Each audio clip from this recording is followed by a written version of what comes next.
Dan kita dulu dikenali sebagai bangsa bahari. Bangsa bahari ni bererti bangsa yang tak takut menempuh cabaran. Dalam sejarahnya Melayu itu pengembara lautan, melorongkan jalur sejarah zaman begitu luas, daerah sempadan panjang. Sebab orang Melayu ini bukanlah kita bangga tidak cerita khas sejarah.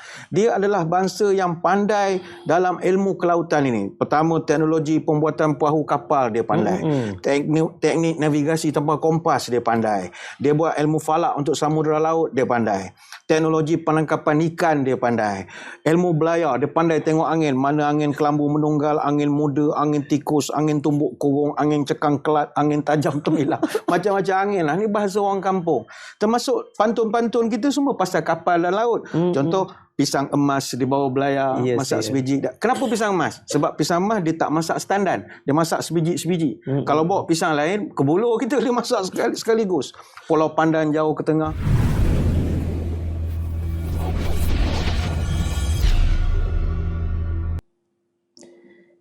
A'udzubillahi minasyaitanirrajim. Bismillahirrahmanirrahim. Assalamualaikum warahmatullahi wabarakatuh. Alhamdulillah wassalatu wassalamu ala Rasulillah wa ala alihi wa sahbihi wa man walah. Selaut kesyukuran kita rafakkan kepada Allah Azza wa Jalla. Betapa luasnya kekuasaan Allah yang meliputi seluruh alam ini, yang membolehkan kepada kita dengan izinnya, pada malam ini kita dapat dipertemukan dalam pentas forum perdana bicara wara yang terbaik saat dan ketika ini untuk kami bawakan kepada anda bicara tajuk semasa dan sudah pasti dekat dengan kita. Dan pada malam ini juga kami bawakan untuk anda dari studio utama Yusof untuk sama-sama kita kongsikan sesuatu. Dan pada malam ini cukup istimewa kerana kita bersama-sama dengan warga Jabatan Laut Malaysia untuk meneroka sesuatu tentang kerjaya mereka dan tanggungjawab yang digalas oleh mereka.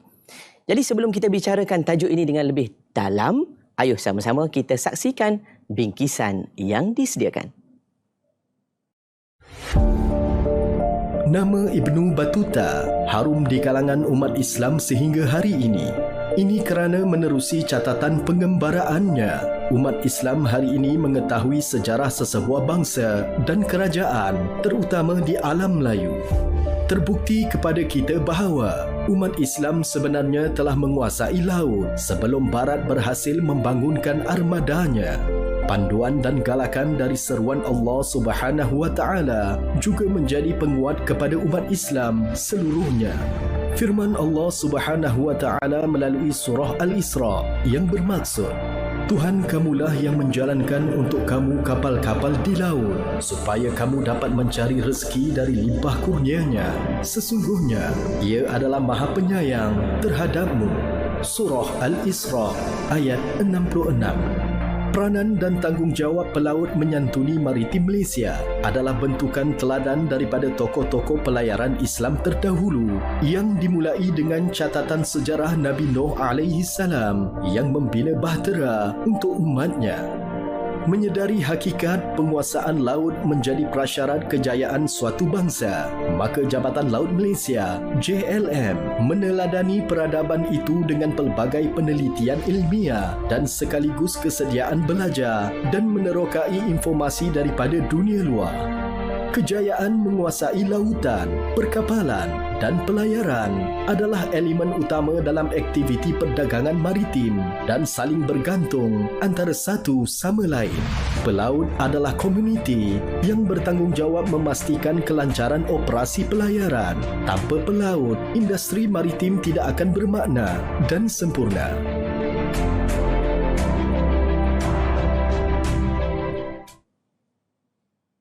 Ikrar Si Pelaut. Itulah tajuk yang akan kita bawakan pada malam ini di pentas forum perdana Ehwal Islam. Untuk itu, bersama-sama dengan kita, 3 bintang ilmuwan yang akan mengupas tajuk ini dengan lebih dalam. Ayo sama-sama kita sediakan minda kita, sediakan perhatian kita bersama dengan 3 tetamu istimewa ini. Saya perkenalkan kepada anda di sebelah kiri saya, iaitu Sahibul Fadilah Datuk Haji Badli Shah Alauddin, Timbalan Mufti Negeri Pahang. Assalamualaikum, Datuk. Waalaikumsalam warahmatullahi wabarakatuh. Datuk ikut jalan darat ke jalan laut? Kita ikut jalan darat, laut tak sampai. Rasa-rasa Datuk lah, bila kali terakhir turun ke laut? Saya ingat bulan lepas ada turun ke Masya laut. Allah. Sebab orang Pahang ni tak jauh dengan jiwanya dengan laut eh. Dekat rumah pun dekat dengan Rumah pantai. pun dekat dengan pantai. Masya Allah. Jadi tak adalah mabuk laut kan? Alhamdulillah. Alhamdulillah. Alhamdulillah. Jadi ini yang kita nak bawakan pada malam ni. Bukan nak kena mabuknya laut, tapi nak mengambil ibrah daripada laut itu sendiri. Baik, kita beralih pada panel kita yang kedua. Juga tidak asing lagi di pentas Forum Perdana Ehwal Islam ini, iaitu yang berbahagia Profesor Madya Datuk Dr. Muhammad Izhar Arif Muhammad Kasim, Ketua Jaringan Industri dan Komuniti Fakulti Pengajian Islam Universiti Kebangsaan Malaysia. Assalamualaikum, Dok. Waalaikumsalam warahmatullahi wabarakatuh. Datuk pun ikut jalan darat kan? Tak, saya atas. Masya Allah. Datuk, kalau boleh cerita sikit lah pengalaman turun ke laut lah. Pernah tak turun tapi tak mabuk laut? Alhamdulillah, saya pergi ke Sabah. Dipanggil apa tu, dekat Semporna kan. Tapi pergi situ memang menarik lah. Saya takut masuk ke dalam. Oh. Orang bayar tu untuk saya diving, tapi saya pergi snorkeling. Tak jadi. Maksudnya pergi tak sampai 2 jam 3 jam lah. Tak boleh, saya takut. Saya takut dalam. Itu dia jaringan, ketua jaringan. Ya, dia ketua jaringan. Jadi tak boleh kita untuk ke dalam. Baik, apa pun terima kasih Datuk berkongsi dengan kita di awal ini berkenaan dengan bagaimana pengalaman berada di laut. Dan sudah pasti panel kita yang ketiga juga sudah tak asing lagi bagi Jabatan Laut Malaysia. Kita bawakan kepada anda Ketua Pengarah Laut Jabatan Laut Malaysia sendiri, iaitu yang berusaha Kapten Haji Muhammad Halim bin Ahmad. Assalamualaikum. Waalaikumsalam. Sihat tuan eh? Baik. Alhamdulillah. Katanya baru balik daripada Brazil. Ya, saya Masya baru Allah. dari Brazil. Jadi tugas perlu dilaksanakan. Betul. Dalam masa yang malam ni juga ada satu peranan untuk kita rancakkan lagi berkenaan dengan Hari Pelaut Sedunia. Ya, insya-Allah. Jadi inilah berkesempatan kita bersiaran pada malam ini untuk kita bawakan kepada anda bukan hanya tajuk yang kita nak bawakan, tapi bagaimana jiwa mereka yang diberikan tanggungjawab untuk menjalankan amanah di lautan. Ya, baiklah tuan-tuan sahabat rahimakumullah, kita ucapkan terima kasih terlebih dahulu kepada penganjur kita, itu Jabatan Laut Malaysia dengan kerjasama JAKIM dan RTM, juga dibawakan oleh Bank Islam Malaysia Berhad. Sebagai pentas utama ini, kita buka soalan pertama kepada Datuk Badli Shah Alauddin. Datuk, bila sebut tentang laut ini, mungkin Datuk boleh kongsilah dengan kami apa falsafah di sebalik kehebatan laut itu sendiri. Baik. Assalamualaikum warahmatullahi wabarakatuh. Bismillahirrahmanirrahim. Alhamdulillahirabbil alamin, wassalatu wassalamu ala asyrafil anbiya'i wal mursalin wa ala alihi wa sahbihi ajma'in, amma ba'du. Terima kasih Al-Fadhil Ustaz Nabil selaku moderator forum. Rakan-rakan bicara wara pada malam ini, Profesor Madya Datuk Dr. Muhammad Izhar Arif dan juga Kapten Haji Muhammad Halim Ahmad. Seterusnya para penonton sama ada di studio, di tanah air maupun di Singapura, Brunei, mudah-mudahan dirahmati Allah sekalian. Laut ini kalau kita pandang, dia boleh menjadikan kita nampak kebesaran Allah. Itu sebab Ibn Hajar Al-Asqalani dalam kitab Al-Gharaib Al-Multaqitah min Musnad Al-Firdaus, dia ada meletakkan satu riwayat, Al-nazaru fi salasati asya' ibadah. Al-nazar fi wajhil abawain wa fil mushaf wa fil bahri. Memandang kepada 3 perkara adalah ibadah. Pertama, melihat wajah kedua ibu bapa. Yang kedua, melihat mushaf Al-Quran. Dan yang ketiga, memandang laut. Riwayat ini tidak dicatatkan dalam kitab-kitab hadis muktabar seperti Kutubus Sittah dan lain-lain, tetapi ada terdapat dalam Musnad Al-Firdaus. Memang kita tak nafikan bahawa memandang laut ini dia menampakkan kita kebesaran Allah. Saya ambil contoh Ustaz Nabil. Saya duduk dekat dengan Teluk Cempedak. Teluk Cempedak di Kuantan ini dia adalah sebahagian daripada Laut Cina Selatan. Laut Cina Selatan ini kalau kita cari falsafahnya, dia adalah sebahagian daripada 35 buah laut yang duduk dalam Lautan Pasifik. Makin kecil makin. Lautan Pasifik ini pula dia kalau orang Melayu panggil Lautan Teduh. Laut Sulawesi, Laut Korea, Laut Cina Timur, Laut Jepun, Laut Sulu, Laut Tasman, Laut Kuning, macam-macam. Jadi kita tidak memandang Teluk Cempedak itu Teluk Cempedak saja. Tapi kita melihat dia satu laut yang begitu besar sekali. Maknanya memandang Teluk Cempedak bermakna kita sedang memandang jasad air terbesar di dunia. Sebab itu orang Melayu panggil lautan teduh, orang putih dipanggil lautan Pasifik, sebab istilah Pasifiko itu dulu diperkenalkan oleh Fernando Magellan dari Portugis ketika dia belayar ke Filipina. Dia rasa tenang ketika berada di lautan teduh ini, lalu dia meletakkan istilah Pasifiko yang dalam bahasa Sepanyol maknanya tenang. Orang kita panggil lautan tenang. Memang tenang betul. Dan bercakap tentang laut, teringat saya petikan daripada ayat Quran. Dalam Quran, perkataan laut Allah ulang sebanyak 32 kali. Salah satu ayat yang Allah Ta'ala sebut, Qul law kanal bahru midadan li kalimati rabbi. Katakanlah wahai Muhammad, kalau semua jenis lautan menjadi tinta untuk menulis segala kalimah-kalimah Tuhanku, nescaya keringlah lautan itu sebelum habis kalimah-kalimah Tuhanku. Dalam surah Luqman pula Allah Ta'ala ada menyebut, walau annama fil ardi min syajaratin aqlamun wal bahru yamudduhu min ba'dihi sab'atu abhurin. Dan kalaulah sekiranya segala pokok yang ada di bumi jadi pen, dan segala lautan yang 7 menjadi dakwat, nescaya tak tulis ilmu Allah. Jadi ini begitu menunjukkan kepada kebesaran Allah Subhanahu Wa Ta'ala. Allahu Akbar. Terima kasih Datuk, mukadimah yang saya rasa membawa kepada kita bukan hanya nak tahu tentang permukaan dan juga latar kepada bumi ini berdasarkan pada lautan, tapi melihat tentang kebesaran Allah itu sendiri. Datuk Dr. Izhar Arif, jikalau tadi Datuk Bak cerita tentang bagaimana ayat-ayat Quran ini menggambarkan tentang kuasaan Allah, Datuk, kami mohon jasa baik untuk kita kongsikan lagi, ada tak di dalam Al-Quran kenyataan-kenyataan, cerita-cerita yang membesarkan Allah Azza wa Jalla ini tentang bukan hanya lautan tetapi isi lautan itu sendiri?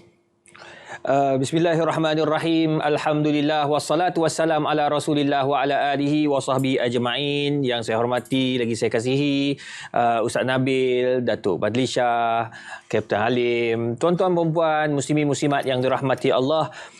Saya tertarik bila Datuk Badli Shah dia sebut bahawa dalam Al-Quran terdapat 32 ayat menceritakan tentang penciptaan laut.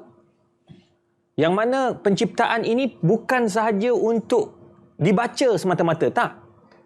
Kerana Allah Ta'ala jadikan Al-Quran ini untuk kita analisis, kita mengkaji dan terus membuka minda kita untuk terus melihat kepada kebesaran Allah Subhanahu Wa Ta'ala. Itu sebab inna hadzal Quran yahdi lillati hi aqwam. Quran itu dia bagi hidayah kepada mereka yang mencari. Jadi begitulah juga apabila Allah sebut dalam Al-Quran mengenai lautan ini ada 32 ayat. Sebab apa? Sebab di dalamnya ada menceritakan tentang ciptaan laut yang luas dan terbentang hebat. Bayangkan tuan-tuan, kalau kita duduk di tengah laut, saya pernah suatu ketika buat rakaman di atas krus, Datuk. Bayangkan masa tu krus, saya tak tahulah, tuan lagilah terlibat dengan apa macam-macam benua dia lalu ke laut. Saya naik yang itu pun saya rasa takut sebab baru lepas, belum sampai ke mana tu kalau di Thailand tu? Bukan. Apa nama Phuket. Sebelum sampai kat Phuket, dia orang bagi tahu di sini ada kawasan yang akan orang kata apa? Bergelora sikit. Ya Allah, punyalah takut dengan handphone tak boleh pakai. Saya duduk kat atas kat luar tu, kan krus tinggi tu, kita tengok ya Allah kecilnya kalau lah terjatuh. Tak tahu nak cakap apalah. Ya, kapten bukan nampak kita jatuh kat belakang tu. Tapi nak kata kebesaran Allah Subhanahu Wa Ta'ala. Itu yang satu. Nombor dua, ilmu lautan. Cukup banyak. Tadi pun sempat sembang dengan kapten. Kapten cerita cukup besar ciptaan Allah dalam lautan ini sehingga kan kita akan dapat banyak ilmu dekat situ. Yang langitnya satu, yang lautannya satu. Nombor tiga, fenomena laut yang macam-macam. Semua tu disebut oleh Ibn Battutah juga dalam buku-bukunya. Jadi antara perkara yang saya nak kongsi, antara kebesaran Allah Subhanahu Wa Ta'ala, Allah sebut tentang marajal bahraini yaltaqiyan bainahuma barzakhul la yabghiyan. Dalam ayat ini menjelaskan betapa hebatnya Allah jadikan air itu masin dan tawar. Dan dulu kita membuat kajian, zaman-zaman kita belajar awal 90-an dulu, saya belajar baca-baca buku, kitab-kitab lama dan juga jurnal-jurnal menceritakan bahawa hanya surface yang atas tu. Tapi sekarang, Masya Allah, disebabkan teknologi, disebabkan orang kata apa, penyebaran maklumat tanpa sempadan pada hari ini, ada penyelam-penyelam. Hari ini penyelam kan dia bawa kamera. Dia masuk ke dasar laut itu, jumpa sungai pula di dalam tu. Antaranya lautan di Mexico. jumpa di dalam tu ada satu kawasan yang bukan saja air masin tetapi adalah satu kawasan air tawar bagaikan sungai yang sedang mengalir. Tak bercampur. Hebatnya tuan-tuan dan puan. Itu satu daripada kebesaran Allah yang kita kena bermuhasabah. Maka tak pelik Allah sebut 32 ayat mengenai laut. Wallahu alam. Ya Rob, tu baru 1, 2 yang dipetik. Belum lagi kita tadabbur dengan lebih dalam. Tak kira lagi apa saya nampak kat dalam. Oh, na'udzubillah. Masya Allah. Jadi di antara yang kita kongsikan pada malam ini, untuk kita tahu betapa Maha Suci Allah yang mengurniakan kepada kita nikmat yang pelbagai, sehingga kan lautan yang kita nampak tenang di dasarnya, tetapi bagaimana di dalamnya yang menjadikan kepada kita sebenarnya untuk terus bersyukur melihat sesuatu. Kapten Halim sendiri, orang yang terlibat dalam dunia perkapalan terutamanya. Sebab kadang-kadang kita sendiri pun, kami pun pada awalnya tersalah faham dengan Jabatan Maritim, dengan pihak nelayan. Rupanya nelayan di bawah perikanan. Kemudian Maritim pula di penguasaan. Jabatan Laut dia mengawal untuk perkapalan yang datang singgah, berlabuh dan sebagainya, semua di bawah Jabatan Laut. Mereka dianggap sebagai syah bandar, betul Okey. Boleh Tuan Kapten kongsikan dengan kami pula berkenaan dengan sekarang ni dari sudut perkembangan semasa, terutama dari sudut sektor perkapalan di tanah air kita sendiri, adakah memenuhi kehendak sektor maritim di Malaysia? Okay. Terima kasih moderator Ustaz Nabil, Datuk Badlisha, Profesor Datuk Izhar. Assalamualaikum warahmatullahi wabarakatuh dan salam sejahtera. Dari sudut ekonomi maritim Malaysia, Malaysia ni telah diberi kurnia yang agak mewah kerana kita ada Selat Melaka. Atau dulu orang Melayu dipanggil Laut Melaka. Tapi kita sekarang dah dipanggil Straits ataupun Selat Melaka. Selat Melaka ni menghubungkan antara timur dan barat. Dan peranan Jabatan Laut ini kalau dulunya dikenali sebagai syah bandar lah. Syah bandar antara pembesar yang telah diwujudkan oleh Kesultanan Melayu Melaka untuk ekonomi, dari sudut ekonomi itu sendiri. Dan ini adalah dunia perdagangan. Ya. So ini adalah salah satu peranan Jabatan Laut. Tapi berkisaran dengan era pemodenan, Jabatan Laut sekarang fokus kepada kapal itu sendiri, keselamatan pelayaran dan juga dengan orang yang mengendalikan kapal itu yang dipanggil si pelaut lah. Pelaut Jadi forum kita pada hari ini kita adakan kerana pada 25 Jun setiap tahun kita akan menyambut ataupun mengiktiraf pelaut-pelaut ini yang dipanggil Day of the Seafarer ataupun Hari Pelaut Sedunia lah. So setiap tahun pada 25 Jun. Jadi sebab 25 Jun tu dia dah terlalu hampir dengan Hari Raya Aidiladha kita. Jadi kami buat dari awal sikit 8 Jun ni. Dan kita akan susuli dengan program-program lain seperti Malaysia Maritime Week dan juga Karnival Maritim yang kita akan adakan. Tujuannya adalah untuk mengiktiraf peranan yang telah dibuat oleh pelaut. Pelaut-pelaut ini penting kerana dari sudut ekonomi, telah dinyatakan pun dalam Al-Quran kita membawa barang dagangan dari satu tempat ke satu tempat. Dan siapa yang mengendalikan kapal-kapal ni? Si pelaut itulah. Jadi si pelaut ini seperti Batu Star tadi, ada lagi Ibnu Majid yang telah mencipta kompas mata angin, 32 mata angin tu yang menggunakan kompas. Inilah antara pelopor-pelopor ataupun pelaut-pelaut yang hebat pada suatu ketika dulu. Banyak sejarah yang mengatakan pelaut-pelaut Melayu juga sampai ke South Africa, di Afrika sana. So itulah antaranya adalah peranan pelaut, itulah yang kami nak tekankan pada forum kali ini. Baik, terima kasih Kapten berkongsi dengan kami. Yang penting ialah tugas kita sama-sama memerhatikan bahawa tanggungjawab yang digalas oleh Jabatan Laut bukan hanya sekadar menjaga, tetapi untuk memakmurkan lautan itu sendiri. Dan paling penting, penghargaan kepada mereka, si pelaut, dalam usaha memartabatkan ekonomi negara. Kita berhenti seketika, kembali lagi selepas ini.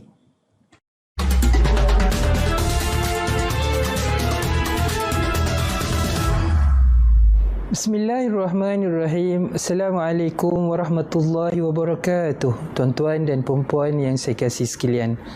Allah Subhanahu wa taala berfirman dalam suratul Jasiyah ayat yang ke-12. A'udzubillahi minasyaitonirrajim. Allahul ladzi sakhkhara lakumul bahra litajriyal fulku fihi bi amrihi wa litabtaghu min fadlihi wa la'allakum tashkurun. Maksud ayat, Allah yang memudahkan laut bagi kegunaan kamu, supaya kapal-kapal berlayar padanya dengan perintahnya, dan supaya kamu mencari rezeki dari limpah kurnianya, dan juga supaya kamu bersyukur. Manusia dilahirkan di atas dunia ini, diberikan amanah sebagai seorang khalifah, memakmurkan alam seperti dikehendaki oleh Allah SWT. Sebagai insan yang hidup di tengah-tengah samudera, seorang pelaut memainkan peranan besar dalam memakmurkan ekonomi negara. Pelaut adalah nadi utama dalam aktiviti perdagangan maritim. Mereka menghabiskan waktu berbulan-bulan, bahkan bertahun-tahun menjalankan tugas mereka dalam pelayaran, meninggalkan keluarga dan kampung halaman. Itulah jihad mereka demi mencari sesuap rezeki yang halal buat insan-insan tersayang. Semoga kerja kita menjadi ibadah. Solat serta kewajipan agama tetap tidak ditinggalkan. Pada masa sama, bekerja dengan disiplin, integriti dan penuh itqan. Semoga kerja bertambah berkat daripada Tuhan.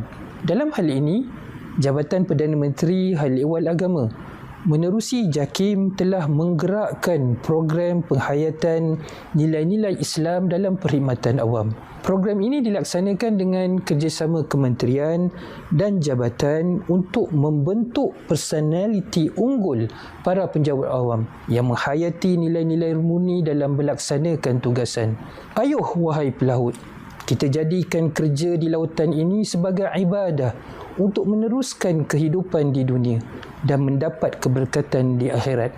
Tanamkanlah ikrar pelaut untuk sentiasa menjadi hamba yang bertakwa sebagai tanda mensyukuri nikmat daripada Maha Pemberi rezeki. Semoga Allah memberkati kalian semua. Sekian, terima kasih. Wabillahi taufiq wal hidayah. Wassalamualaikum warahmatullahi wabarakatuh. Terima kasih kepada semua yang masih lagi setia bersama dengan kami dalam Forum Perdana Ehwal Islam. Malam ini kami bawakan tajuk Ikrar Si Pelaut bersama dengan Jabatan Laut Malaysia untuk kita terus melahirkan rasa penghargaan dan terima kasih kepada semua pelaut-pelaut di tanah air kita yang bukan hanya sekadar menjaga tetapi bertanggungjawab untuk memastikan perairan kita dalam keadaan baik. Datuk Badlisha, Ya. Kita tadi cerita tentang awal bagaimana kaitan laut itu dengan kebesaran Allah. Ya. Jadi Datuk, boleh kongsi pula dengan kami bagaimana sebenarnya sistem perkapalan, urusan lautan itu sendiri yang boleh kita kaitkan dengan sejarah Islam yang hari ini kita dapat Islam itu sebenarnya melalui perantaranya dengan jalan laut. Daripada pedagang-pedagang sampailah kepada kita hari ini yang tak tahu pun nak berdagang macam mana di lautan. Baik, terima kasih. Ya, muslimin muslimat sekalian, pelayaran dan juga aktiviti perkapalan sangat berkait rapat khususnya dalam menyumbang kepada perkembangan dakwah dan juga syiar Islam. Sebab itu ada satu riwayat kata Abdullah bin Amr al-As radhiyallahu anhu, dia menyebut Nabi pernah menyebut la yarkabul bahra illa hajun au mu'tamirun au ghazin fi sabilillah. Tidak ada yang mengharungi lautan kecuali orang pergi haji, orang buat umrah dan orang yang berada di jalan Allah. Ini hadis riwayat Abu Daud. Maka bila sebut di jalan Allah termasuklah juga berdakwah. Kita Islam masuk sejak abad ke-7, zaman tu tak ada internet, zaman itu masuk. Jadi berdasarkan sejarah, ajaran Islam dipercaya telah sampai ke Nusantara khususnya di Barus. Barus ni di Taman Napoli Tengah di Sumatera Utara sejak daripada abad yang ke-7 lagi. Walaupun sejarawan dia berbeza pendapat sama ada bermula di Barus di Sumatera Utara ataupun di Pasai di Aceh Utara ataupun di Lamuri di Aceh Besar ataupun diperolak di Aceh Timur, tetapi semua sejarawan bersepakat bahawa Islam telah pun sampai dan disebarkan di Kepulauan Sumatera bermula dari tahun 606 sampai 699 Masihi. Maknanya sezaman dengan era Saidina Ali sehinggalah sampai ke zaman Khalifah Abdul Malik Ibn Marwan, Khalifah Umayyah. Sudah ada pergerakan dakwah menggunakan kapal ketika itu. Selain itu, kalau kita rujuk sejarah juga, Islam telah masuk ke Kalingga di pantai utara di sebelah Jawa Tengah tahun 674 Masihi. Ertinya sezaman dengan zaman peralihan kuasa dari Ali ke Muawiyah. Sebab itu kita tak dapat nak menafikan bahawa pelayaran dan aktiviti perkapalan sangat memberi sumbangan besar kepada dakwah di Nusantara. Termasuklah juga dalam membentuk peribadi kita. Tadi disebutkan oleh Kapten tentang bahawa orang Melayu ini dia bangsa kelautan. Ya, kita budaya kelautan ini sangat bersemarak di kalangan orang Melayu. Dan kita dulu dikenali sebagai bangsa bahari. Bangsa bahari ini bererti bangsa yang tak takut menempuh cabaran. Dalam sejarahnya Melayu itu pengembara lautan, melorongkan jalur sejarah zaman begitu luas, daerah sempadan panjang. Sebab orang Melayu ini bukanlah kita bangga tidak cerita khas sejarah. Dia adalah bangsa yang pandai dalam ilmu kelautan ini. Pertama, teknologi pembuatan perahu kapal dia pandai. Teknik navigasi tanpa kompas dia pandai. Dia buat ilmu falak untuk samudera laut dia pandai. Teknologi penangkapan ikan dia pandai. Ilmu belayar, dia pandai tengok angin. Mana angin kelambu menunggal, angin muda, angin tikus, angin tumbuk kurung, angin cekang kelat, angin tajam temilah. Macam-macam angin lah. Ini bahasa orang kampung. Termasuk pantun-pantun kita semua pasal kapal dan laut. Contoh, pisang emas di bawah belayar, masak sebiji. Kenapa pisang emas? Sebab pisang emas dia tak masak standan. Dia masak sebiji-sebiji. Kalau bawa pisang lain, ke buluh kita dia masak sekaligus. Pulau Pandan jauh ke tengah, tak sorong papan, tarik papan buah keranji dalam perahu. Ini semua pasal laut. Keris. Orang Melayu, keris itu sendiri simbol sampan, sampirnya itu. Dan lok itu adalah ombak. Baik orang Melayu kalau tak suka laut, something wrong. Dia mesti ada kecintaan kepada laut sebab kita bangsa bahari. Wallahualam. Dia tinggalkan satu persoalan kan tinggal satu sindiran. Yang penting dalam hidup kita ini, di keliling kita ini sesuatu yang memberikan satu gambaran besar, terutama dari sudut kaitan kita dengan darat, bagaimana hidup kita. Bagaimana dengan lautan juga kadang-kadang bergelora. Yang kadang hidup kita juga bergelora. Betul. Datuk Dr. Izhar Arif, tadi bila Datuk Bat sebut ada kaitan berkenaan dengan dakwah menerusi pelayaran itu sendiri, saya nak minta Datuk kongsikan pula tentang peranan sahabat-sahabat kita di lautan sebagai pelaut, terutama pegawai dan petugas-petugas daripada Jabatan Laut Malaysia itu sendiri. Apabila mereka berada di lautan, kadang-kadang kita fikirkan mereka hanya sekadar menjalankan tugas. Tapi bagaimana personaliti mereka sebagai seorang pendakwah yang mungkin bila berada bersama dengan orang luar yang melihat tentang bagaimana seorang personaliti sebagai seorang Muslim, kamu berada di lautan, macam mana kamu nak sembahyang? Macam mana kamu nak menghormati waktu berbuka puasa dan sebagainya? Mungkin Datuk boleh kongsikan dengan kami tentang peranan mereka bukan hanya sekadar menjalankan tugas, tapi menjadi sebagai Muslim walaupun di lautan. Baik, saya tertarik bila Datuk Bat dia sebut kita ambil Datuk Bat sebab dia orang lama. Kita orang muda ni kita ambil orang tua-tua cakap. Bayangkan tuan-tuan dan puan, orang Melayu dikenali sebagai pelaut. Dan hatta pada keris pun Tok Bat menceritakan terdapat makna-makna tersirat di sebalik ukiran keris tersebut. Jadi saya tertarik bila membaca dalam satu buku yang ditulis oleh seorang ulama terkenal, Tuhfatun Nazar fi Gharaibul Amsar wa Ajaibul Amkan, yang mana dia menceritakan mengenai kehebatan laut itu. Siapa orang ini? Tak lain dan tak bukan Abu Abdullah Muhammad bin Abdullah bin Muhammad, iaitu Ibnu Battuta. Dia habis masa dia hidup dia 24 tahun berkelana. Kalau ikutkan apa yang tertulis dalam buku ini, 14 negara dia jelajah dan 61 negeri dia lalui. Semua negeri-negeri itu, semua negara-negara itu dia lalu menerusi laut dan darat. Bayangkan di situ dia kata dia akan dapat banyak belajar, sehingga dia dapat belajar tentang perubahan iklim. Dia belajar juga bagaimana keadaan ombak. Ya, bila keadaan ombak, apa perlu dilakukan? Dia tengok ombak, dia tahu dah apa akan berlaku, perlu diteruskan ataupun tidak. Masya Allah, ini ilmu. Saya pun bila baca buku ni, baru saya tahu, Masya Allah, apa nama masa kami kat Langkawi. Masa tu naik boat, dibawa pergi tengok apa nama ni lah, kerang apa kerang pula lah. Dia panggil apa bawah tu? Batu karang. Batu karang. Bawa batu karang. Jadi bila dia tengok air tengah perjalanan tu, dia tengok air, dia kata, Ustaz, kita kena patah balik. Saya kata, kenapa? Ustaz, akan datang ribut. Kita pun patah balik. Saya termenung, saya tengok apa benda ni. Patah balik, cahaya elok terang apa semua. Rupanya bila sampai dekat tengah-tengah laut, orang panggil apa, restoran atas laut tu, betul ribut. Allah. Datang ribut. Dia kata, Ustaz, tengok, kami tengok laut pun kami dah nampak dah. Masya Allah, dia tengok gelombang tu. Jadi maknanya, betul kata Ibn Battutah, ada ilmu di sebalik itu. Nombor 3, keadaan awan. Kita dapat tengok bagaimana bintang dan bulan waktu malam. Itu sebabnya kita kena faham semua ini.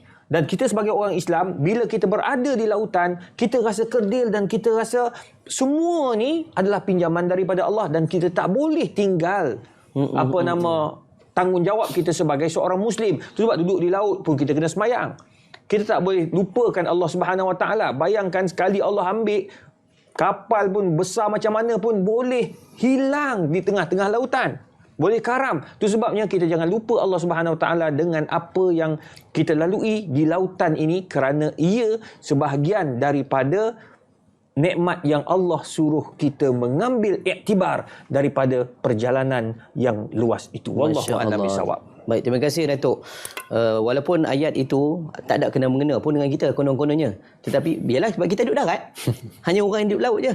Tapi bila melihat tentang ayat tadi, sebenarnya mendekatkan diri kita tentang penguasaan ilmu. Di mana kita berada tu, kita kadang-kadang kita hanya boleh melihat ilmu ini pada tempat yang kita nak ambil manfaat. Sedang di lautan pun masih ada manfaat yang perlu kita kongsikan.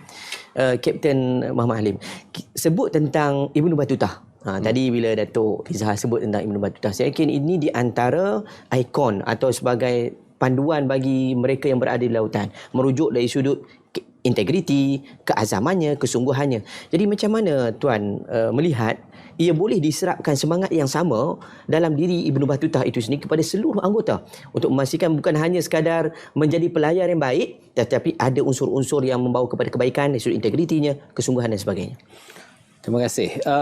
Dari segi ilmu yang dibawa oleh ilmu Battutah, sebut tadi Datuk Badlishah ada sebut bahawa kita orang Melayu ni mahir dalam segi pembinaan kapal. Dulu kita ada kapal yang dipanggil jong, bahtera, lancang dan sebagainya.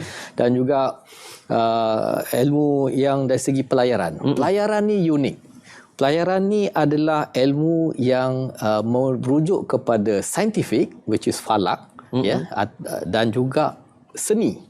Ya, saya. Science and arts adalah navigation. So pelayaran adalah satu sudut sains menggunakan ilmu cakrawala dengan juga seni. Bagaimana mereka nak mengurus dan mentadbir kapal tu untuk menggunakan ilmu alam tu, angin, ombak untuk melayari lautan tu.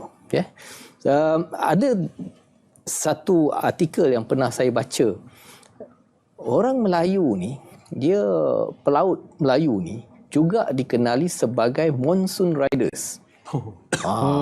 Kenapa disebut monsoon riders? Kerana dia bijak menggunakan ilmu taufan tu, ilmu monsoon tu untuk sebagai dia punya advantage ataupun untuk menggunakan angin-angin tu. Inilah kehebatannya pelaut-pelaut Melayu yang lama dulu. Manakala Eropah, kapal mereka kebanyakannya tenggelam apabila berhadapan dengan monsun. Itulah antara yang perkara yang telah dibawa oleh ilmu Battutah.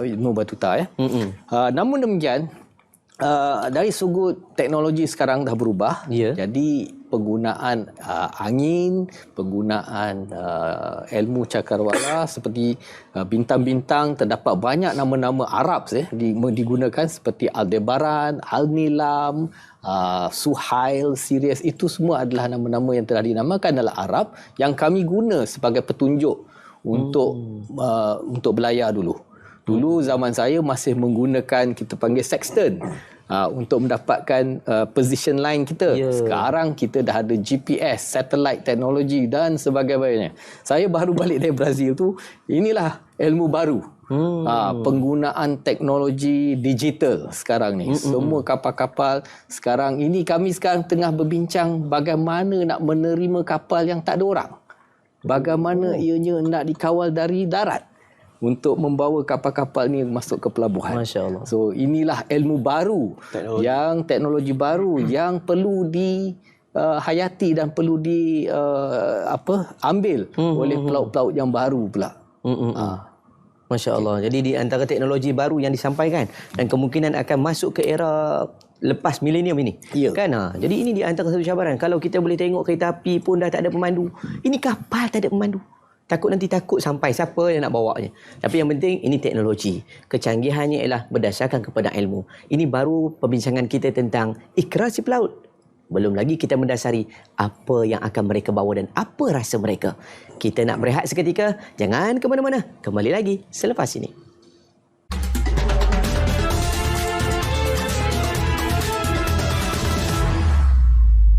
Alhamdulillah, summa alhamdulillah, summa alhamdulillah. Segala puji bagi Allah yang memberikan kepada kita peluang untuk sama-sama kita teruskan lagi bicara kita dalam Forum Perdana Ehwal Islam ini. Terima kasih juga kepada semua yang menonton kami di mana jua anda berada. Sibuk-sibuk kerja pun, tak tinggal kuliah agama, tak tinggal majlis ilmu. Yang penting Forum Perdana ada di hati kita. Dan pada malam ini, 3 bintang ilmuwan kita berbicara di pentas ini atas tajuk Ikrar si Pelaut sempena dengan Hari Pelaut Sedunia yang akan berlangsung pada 25 Jun 2023 pada tahun ini insya-Allah. Dan sudah pasti kita yang bicara ni bukan hanya sekadar nak cerita tentang laut, kita orang yang terlibat dengan laut, tetapi peranan kita, tugas kita sama-sama untuk bersyukur dengan nikmat lautan yang Allah anugerahkan kepada kita. Datuk Badli Shah, tadi bila kita sebut tentang peranan, tanggungjawab, usaha, bahkan kekuasaan Allah pada lautan itu sendiri membuatkan kita terus bersyukur pada Allah. Jadi Datuk, mungkin kita nak lihat pula dari sudut konsep di Malaysia ni, dari sudut pelayarannya, maritimnya, yang juga dikatakan sebagai penyumbang besar kepada ekonomi negara. Mungkin Datuk boleh ulas sikit. Terima kasih. Tuan-tuan sekalian, Alhamdulillah negara kita Malaysia dikurniakan laut yang begitu luas sekali. Daripada keseluruhan kawasan seluas 329,847 km persegi, wilayah perairan kita saja seluas 148,307 km persegi. Kawasan perikanan kita juga begitu luas, dikelilingi pula oleh kawasan perairan Selat Melaka, Laut Cina Selatan, Selat Tebrau. Termasuklah juga kawasan ZEE, Zone Ekonomi Eksklusif, seluas 598,450 km persegi. Tak termasuk 878 pulau, 510 entiti pesisir, geografi luar pesisir, batuan, terumbu, pematang, tompok aloh. Pendek kata, negara kita kaya dengan sumber maritim. Sebab itu yang pertama, laut kita adalah penyumbang utama protein negara. Alhamdulillah, kita terletak di atas pentas Sunda, pentas Sahul. Ini pelantar yang begitu kaya, pertama dengan ikan, yang kedua kaya dengan makanan ikan, iaitu plankton. Sebab itu berdasarkan statistik, dulu rakyat Malaysia hanya makan sekitar 40 kg ikan dalam setahun, kini purata dah 56 kg. Artinya, nelayan kita berhasil tangkap ikan 1.2 juta tan metrik ikan setahun. Artinya sumber tu sentiasa ada, tak putus, Alhamdulillah. Yang kedua, ini sesuai dengan audiens kita malam ini, kita rezeki dari segi laluan maritim. Sejak daripada zaman penguasaan kerajaan-kerajaan Melayu Nusantara lagi, laluan perkapalan utama merentas Kepulauan Melayu adalah menerusi Selat Melaka ataupun Selat Sunda yang terletak di antara Pulau Jawa dengan Pulau Sumatera. Selat Melaka ni memang mustahak. Seperti yang Kapten sebut tadi, dia kekal sehingga sekarang sebagai laluan utama paling dekat, cepat dan juga jimat yang menghubungkan antara timur dengan barat. Dia menyambung Lautan Hindi dengan Lautan Pasifik dan menjadi laluan lebih 100,000 kapal setiap tahun. Bayangkan perjalanan daripada Aden ke Yokohama dengan kelajuan 12.5 knot akan mengambil masa 22 hari menerusi Selat Melaka. Bayangkan kalau Selat Melaka ditutup, kapal-kapal terpaksa ambil laluan alternatif melintasi Selat Sunda. Jadi perjalanan itu akan jadi lebih panjang lagi. Sebab itu kalau kita duduk di Mesir dulu kan, tengok Mesir terusan Suez. Yeah. Suez tu memang dia buat duit betul. Dalam setahun ni cerita Suez lah. Dalam setahun ada hampir 21,000 kapal dengan purata 52 kapal sehari lalu terusan Suez. Lebih daripada 900 juta tan kargo lalu terusan ini. Dan lalu bukan free. Bayar. Kena tol lagi. Bayar tol antara 400,000 hingga 700,000 US dollar per vessel. Iaitu pendapatan tahunan terusan Suez itu mencecah 6.3 bilion setahun. Jangan main-main Mesir. Pandai dia. Dia sempit tu ngam-ngam kapal lalu. Jadi mungkin kita wallahualam Selat Melaka sebab kita kongsi dengan banyak negara, tapi ini semualah yang disebutkan sebagai rezeki yang Allah Taala kurniakan pada kita, maka kita bersyukur dan kita manfaatkanlah, wallahualam. Masya-Allah, tu baru satu negara Datuk sebut. Baru terusan Suez. Tak tengok lagi perairan-perairan lain, laluan-laluan laut lain yang menghasilkan sumber ekonomi kepada negara itu sendiri. Masya-Allah, tabarakallah. Datuk Izhar Arif, kalau tadi kita sebut nama-nama dalam dunia kita, dunia Islam itu sendiri. Sebagai contoh, Ibn Sina dalam dunia perubatan. Tadi disebut tentang Ibn Battuta, dunia pelayaran. Ibnu Al-Khawarizmi. Kita ada kaitan juga berkenaan dengan astronomi. Tadi ada kapten juga menyebut tentang kita duduk di laut kena tengok ke bintang-bintang. Kita ni tengok bintang pun, oh ni bintang lah kelahiran aku ni. Ni Taurus, ni Aries. Hanya tu je tahu. Datuk, boleh kongsi dengan kami lah. Dari sudut kepakaran yang sedia ada kepada pakar-pakar kita yang lama ni. Bagaimana ilmu-ilmu ini boleh dikaitkan dengan dunia kita hari ni? Dekat. Dia sebenarnya apa-apa pun kita kena balik kepada ilmu. Al-Khawarizmi dia menulis banyak buku mengenai falak, mengenai cakrawala. Bukan penulisan yang biasa. Kerana Khawarizmi ini antara orang yang telah menyediakan Zil As-Sinhain. Dia mengandungi katalog matahari, bintang dan juga planet. Yang mana dekat situ orang akan dapat tahu macam mana cara untuk ke selatan, ke utara, ke barat, ke timur. Semua itu akan dapat dilihat daripada apa yang ditulis oleh Al-Khawarizmi. Maknanya perjalanan ataupun pemusafiran mereka ini bukan kosong. Kita kadang-kadang kita pergi ke luar negara, kita pergi ke lautan, kita tidak mengambil apa yang ada di depan kita itu sebagai ilmu. Dan kita tak belajar dan mendalami. Itu sebabnya kadang-kadang bila kita lihat ada kapal-kapal yang bergerak juga tanpa keizinan. Sehingga ketika berlakunya monsun, walaupun kapten bagi tahu orang kita ni terkenal dengan keadaan monsun dan sebagainya, namun begitu tidak dinafikan ada yang berlaku kemalangan. Sehingga ada yang hilang dan sebagainya kerana tidak mengambil iktibar dan tidak belajar dengan betul bagaimana kaedah untuk kita berada di kawasan-kawasan seperti itu. Ini cukup penting. Kita nak mencari rezeki betul, tetapi kalau keadaan tidak mengizinkan, jangan mendatangkan kemudaratan. La darara wala dirar. Dan ini juga ditekankan oleh Khawarizmi. Kenapa dia buat Zil As-Sinhain ini adalah antaranya untuk menunjukkan kepada masyarakat kita, untuk pelayar-pelayar, untuk siapa saja yang akan ke laut, mereka akan menjadikan perkara itu ataupun alat itu sebagai ilmu untuk mereka berada di lautan. Jadi kita nak mendapat rezeki, sudah pastinya kita nak pergi dalam keadaan selamat.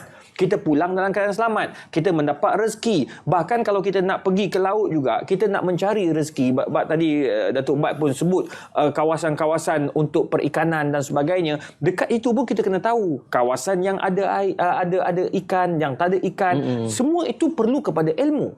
Ya, bahkan diceritakan juga oleh pakar-pakar yang pandai untuk tangkap ketam, ya. Nak tahu ketam itu gemuk tak gemuk, ada isi atau ada isi, tengok pada bulan. Nampak tak? Maka kalau ikutkan saya, memang saya beli apa yang ada di pasar. Bila balik-balik tengok, ya Robi, beratnya ada kulit saja, dalam tak ada apa. Nampak tak? Maknanya semua tu balik pada ilmu. Jadi apa yang dilakukan oleh Al-Khawarizmi bukan sia-sia. Bahkan buku-buku yang ditulis itu untuk kita belajar. Dan begitu juga kita orang di tanah Melayu ini, walaupun kita sebagai seorang nelayan, jangan lupa ilmu juga sangat penting, ya, agar kita tidak berlakunya sesuatu yang boleh mendatangkan mudarat ketika kita berada di lautan. Wallahu a'lam bishawab. Alhamdulillah, terima kasih Datuk. Itu dia ilmu yang patut kita ambil, bukan hanya sekadar ilmu di daratan, ilmu di lautan juga memberikan kesan pada kita. Walaupun nak beli ketam tadi kata Datuk, pun tahu juga ya. Jadi lepas ni saya kena menuntukkan Datuk lah. Bukan Datuk pun tak ada lagi ilmu tu. Kita sembang belakang. Kita sembang dengan Datuk Bat, dia tahu Bat ni. Dia orang laut ya. Okey, baik. Okey, tuan-tuan sahabat rahimakumullah sekalian. Ya, kita bicara tentang isu lautan, orang yang terlibat dengan lautan, petugas di lautan dan sebagainya. Tapi sedar atau tidak bahawa lautan ini sebenarnya dekat dengan kita. Saya nak tanya dengan Kapten sendiri.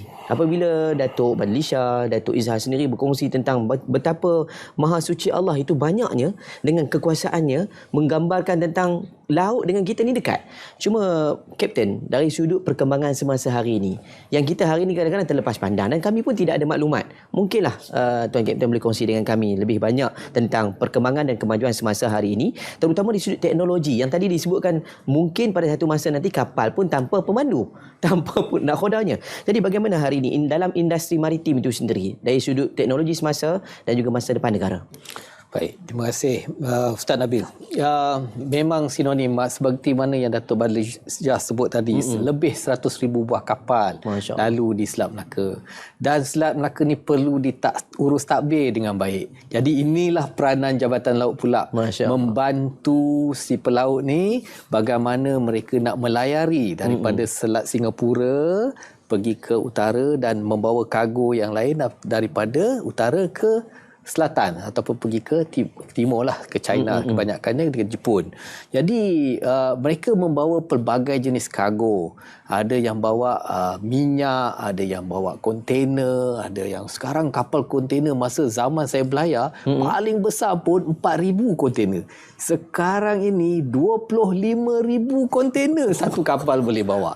Bayangkan kalau Selat Melaka ni tidak ditadbir urus dengan baik oleh rakan-rakan saya ni, pegawai-pegawai saya ni semua yang mentadbir urus, bagaimana mereka memerhati, memantau menggunakan teknologi semasa seperti penggunaan radar, penggunaan dia panggil AIS, Automatic Identification System, dan juga penggunaan teknologi yang canggih lain.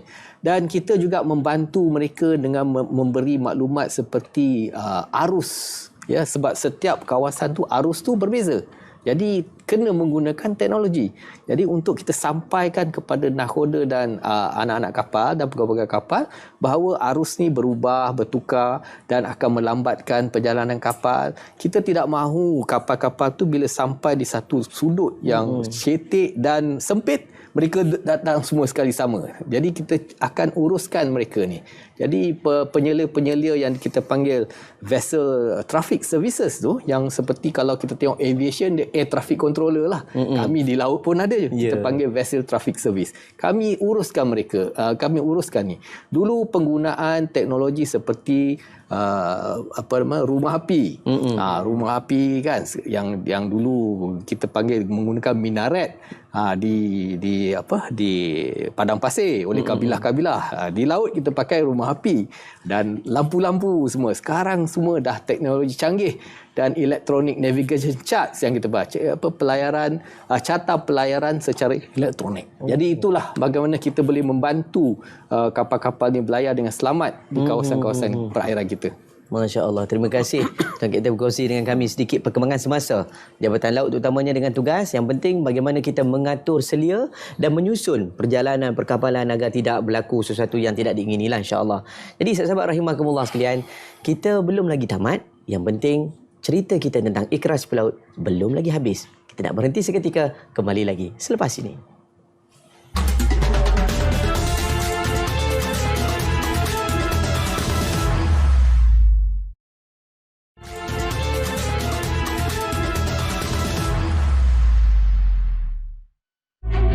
Pembangunan ekonomi dunia juga bergantung kepada aktiviti perdagangan maritim. Persidangan Pertubuhan Bangsa-Bangsa Bersatu mengenai perdagangan dan pembangunan mengesahkan sebanyak 80% atau 2/3 daripada keseluruhan jumlah perdagangan global adalah melalui pengangkutan laut. Oleh itu, peranan dan cabaran pelaut dalam penguasaan maritim tidak boleh dipandang sebelah mata. Ia menjadi antara sebahagian daripada agenda besar pembangunan dan keamanan negara. semua pihak yang berkepentingan dalam industri maritim dituntut untuk memikul peranan dan tanggungjawab bersama. Dan sewajarnya kita membuka mata dunia dengan penuh berkeyakinan bahawa dengan menjadikan pelbagai aktiviti yang berpaksikan laut, samudra dan armada negara mampu membina peradaban, kemajuan, keharmonian dan kegemilangan negara tercinta. Terima kasih semua rakan-rakan yang dirahmati Allah sekalian yang sampai ke penghujung ini. Anda semua masih setia bersama dengan kami. Ikrar Si Pelaut yang kita bicarakan pada malam ini, yang kami bawakan di pentas ini untuk sama-sama kita ambil beberapa pengajaran, terutama menghargai jasa mereka yang menjalankan tugas dan tanggungjawab untuk memakmurkan lautan negara kita. Alhamdulillah. Dan kita dah sampai ke penghujung. Masa tidak terlalu banyak untuk kita. Jadi saya terus kepada Kapten untuk memberikan sedikit kesimpulan. Okey, dari segi kesimpulan tu Ustaz Nabil, si pelaut ni kita kena iktiraf mereka, pengorbanan mereka, keluarga mereka. Masya-Allah. Bagaimana kita ada sebut tadi yang mereka berlayar berbulan-bulan di laut sana untuk memastikan perdagangan ataupun barang-barangan yang dibawa dari satu tempat ke satu tempat tu sampai dengan selamat. Jadi ada pepatah, ada yang selalu kawan saya ni disebut. Dia kata, no shopping, no shipping. If no shipping, no shopping. Gitu. Sampai gitu dia sebut. No shipping, no shopping. So, ikrar pelaut adalah untuk membawa barangan untuk shopping tu sampai dengan selamat. Itulah ikrar si pelaut. Masya Allah, terima kasih Kapten Muhalim. Apa pula kata daripada Dr. Izhar? Saya hanya ingin kongsi apa yang Allah sebut dalam surah Luqman ayat 31, alam tara annal fulka tajri fil bahri bi ni'matillahi liyuriyakum min ayatih. Aku jalankan, kata Allah, di atas muka bumi, di atas lautan, kapal-kapal untuk apa? Linuriyakum min ayatih. Untuk aku tunjulkan dan berikan kepada kamu ilmu yang mungkin kamu takkan tahu. Jadi kamu kena kaji, kamu kena selidiki, dan saya mohon kepada orang-orang seperti Kapten dapat berkongsi ilmu-ilmu yang mereka jumpa di lautan yang mungkin tidak pernah dilalui oleh kami semua di atas darat ini. Semoga ilmu-ilmu itu akan menginsafkan kita dan mengingatkan kita kepada kebesaran Allah Subhanahu Wa Taala. Jangan ingat, apabila lautan tidak bergelora, ia tidak sampai ke darat. Ingat apa yang berlaku pada tsunami. Itu cukup menginsafkan kita. Dengan lautan Allah boleh tunjukkan segala-galanya. Wallahu a'lam bishawab. Terima kasih Datuk Badli Shah. Muslimin muslimat sekalian, lautan, L-A-U-T-A-N, L luas membentang samudra biru, A air gelombang menghempas ke pantai, U untaian mutiara berada di perutmu, T tempat berlayar kapal dan perahu nelayan, A anugerah Sang Maha Pencipta, N nikmat bagi umat manusia. Ayuh, negara kita begitu indah, dihuni beragam ikan dan haiwan laut. Sayangnya ada tangan-tangan yang tak mampu menjaga, kerap kali membuatkan laut bergoncang ditimpa bencana. Selamat menyambut Hari Pelaut. Moga kita dapat selalu menjaga kekayaan laut kita. Wallahualam. Alhamdulillah, terima kasih Datuk Badli Shah. Mengakhiri kesimpulan kita semua dalam pertemuan kita di pentas forum perdana pada malam ini dengan tajuk Ikrar Si Pelaut. Untuk akhirnya saya nak mengajak kepada semua warga Malaysia terutamanya dan siapa sahaja yang berada di seluruh negara untuk sama-sama kita memeriahkan sempena dengan Hari Pelaut Sedunia yang akan berlangsung pada 25 Jun nanti. InsyaAllah datang ramai-ramai ke Karnival Pelaut pada 24 dan 25 Jun di Marina Putrajaya yang turut akan dihadiri oleh Yang Berhormat Menteri Pengangkutan dan juga tetamu kehormat daripada Setiausaha Agung Pertubuhan Maritim Antarabangsa. Kerana banyak aktiviti yang disediakan untuk anda sepanjang 2 hari berturut-turut. Ayo sama-sama kita zahirkan rasa kesyukuran dan lahirkan rasa penghargaan kepada pelaut-pelaut yang menjalankan tugas mereka. Kata Kapten tadi, no shipping, no shopping. Baik, kita akhiri pertemuan ini dengan sama-sama kita doakan mudah-mudahan Allah merahmati negara kita dalam keadaan kebaikan dan juga diberikan manfaat selama-lamanya, insya-Allah. Jumpa lagi untuk anda semua di masa yang akan datang. Siru ala barakatillah. Wassalamualaikum warahmatullahi wabarakatuh.